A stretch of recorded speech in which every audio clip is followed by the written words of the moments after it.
Hey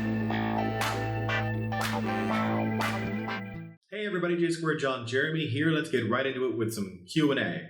Now I've grabbed most of these questions here from our vlog video yesterday, and a few have been saved up from prior videos. So let's start with James Russell. James Russell asks, why did you choose disco theme? I like it, but why?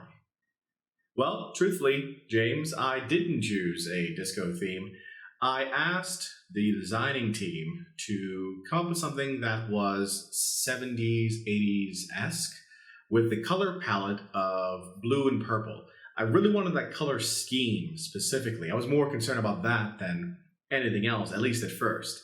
Then when they presented the work to me, that's when we kind of dove into, English, it's a thing.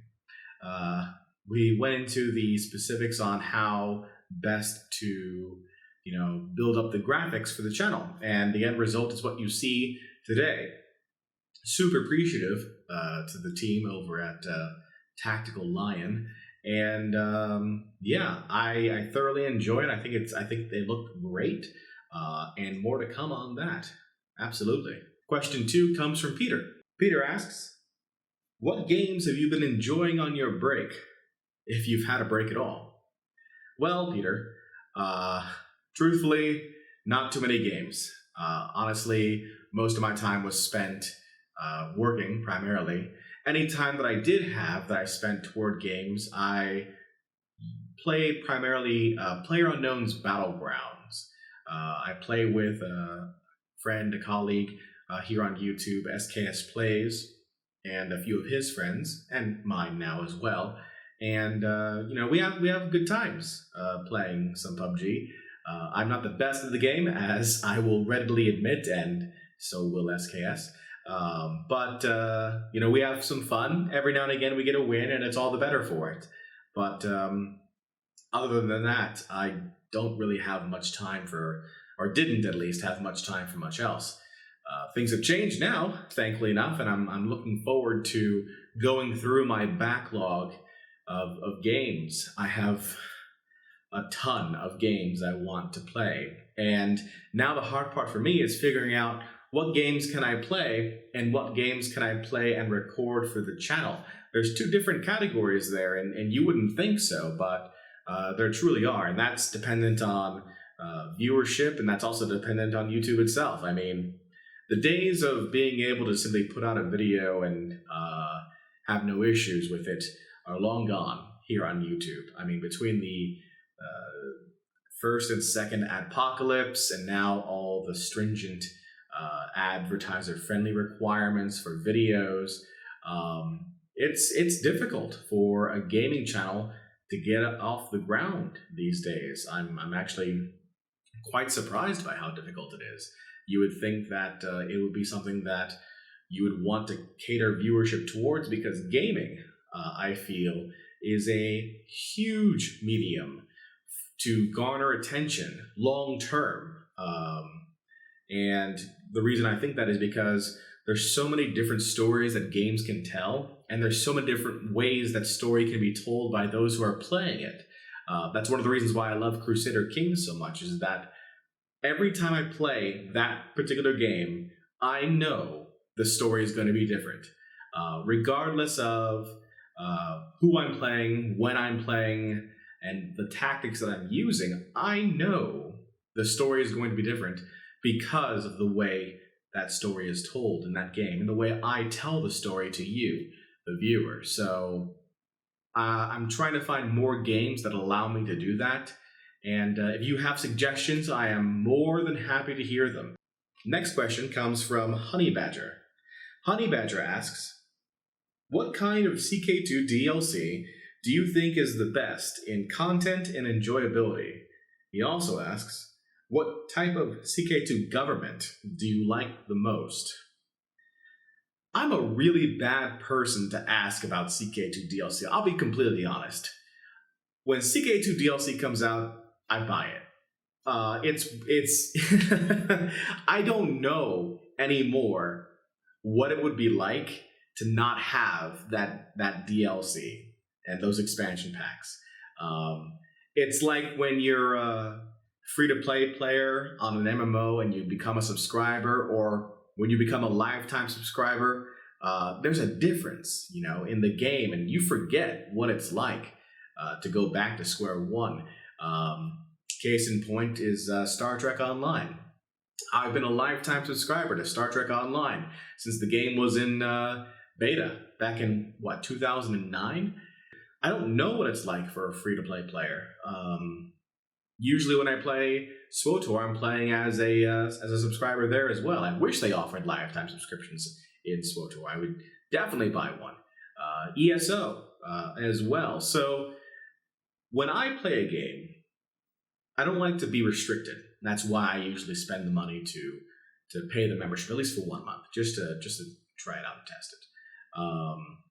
But if you were to ask me, like, what's the content that I enjoy the most, I think that the Republic content was fantastic. I think the Horse Lords content that until this campaign, I didn't realize I never played as a nomad until this campaign, this Holy Fury campaign. So I'm actually playing 3 DLC brand new for me. I'm playing Horse Lords, Jade Dragon, and Holy Fury in this all for the very first time. As far as your second question, what type of government do I like the most? If you had asked me before we started Holy Fury, I would have said Republic, hands down. But now that we're playing as a nomad, it is quite fun. Next question comes from Wex87. When are we going to see the J2 Grimmeth collab we are all waiting for? Any collabs at all planned?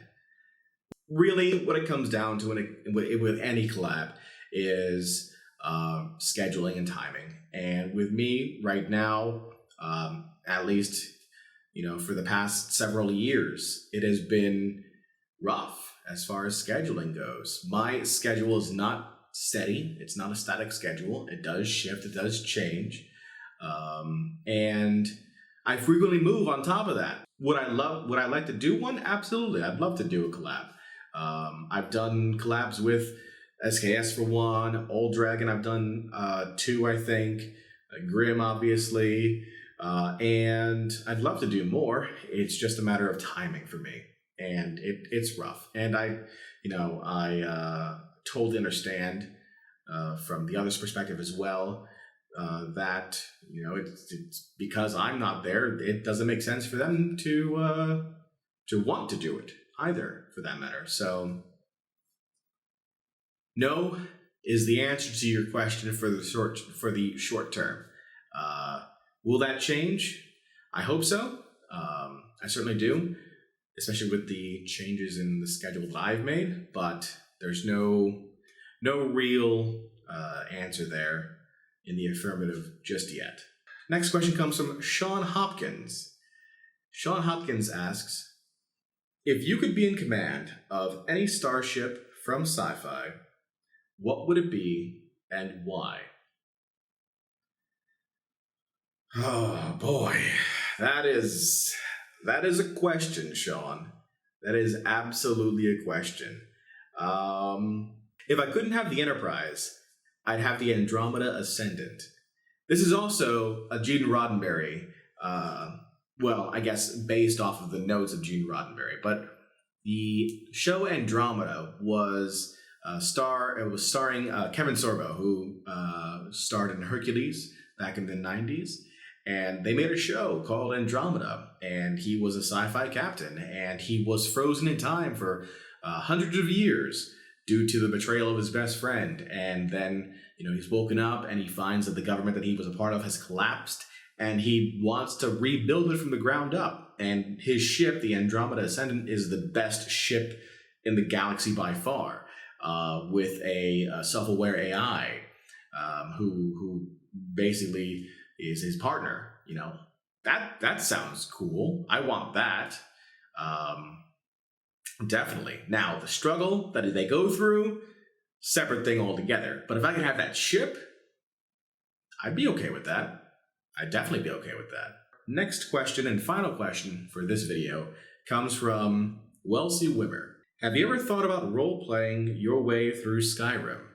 Or just let's playing your way through? Basically, are you going to play Skyrim? Doubtful, but not. I'm not going to say no. And I'll tell you why. Let's first talk about role-playing. Role-playing to me is such an interesting idea, especially when it comes to a Let's Play series.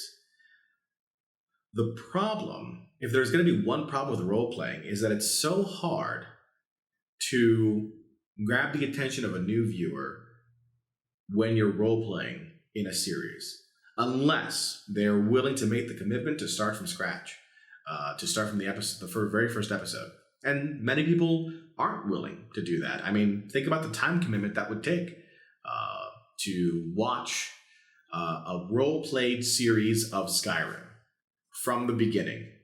I mean, you're talking hundreds of episodes, potentially. And that's a huge time commitment. Plus, it's a time commitment on myself as well. And we've already discussed how my schedule does not allow for time commitments like that, at least for the time being. I do want to try some new things with the channel, and that I have been thinking about. I was thinking about that during the break as well. If there was a way to role play a potential game, I even had several ideas in mind. I was really considering, truthfully, a role play environment in Fallout 76, and then it launched. Now, I didn't play the game, at least I didn't buy the game. I played in the beta, and yeah. Not to say that you can't enjoy the game. For those people that are enjoying Fallout 76, all the more power to you. But as far as role-playing games go, absolutely I'd think about it. Absolutely. Skyrim specifically. Here's my problem. Here's my problem with Skyrim, and with the Elder Scrolls games, and with many of those types of games. I don't like magic. Never have. Never liked the idea of mana, of some sort of mystical force. And it's so strange because I like Star Wars, and I know that the force in the context of it is the same. You know, magical powers, more or less. I know it, but it clicks differently in my head. And with Skyrim and the Elder Scrolls games, I've never played an Elder Scrolls game, truthfully. Besides the online that we dabbled in a little bit, and I think I played like an hour or so of Oblivion back when it first launched, years and years and years ago. I could never do it. Could never do it. That's all the questions for this episode of the JSquared Circle. I've just come up with that name right now. It's the name we've used before, but we're going to use it again because I like it. And post your new questions in the comments of this video. And until next time, this is JSquared John Jeremy signing off, saying so long and take care.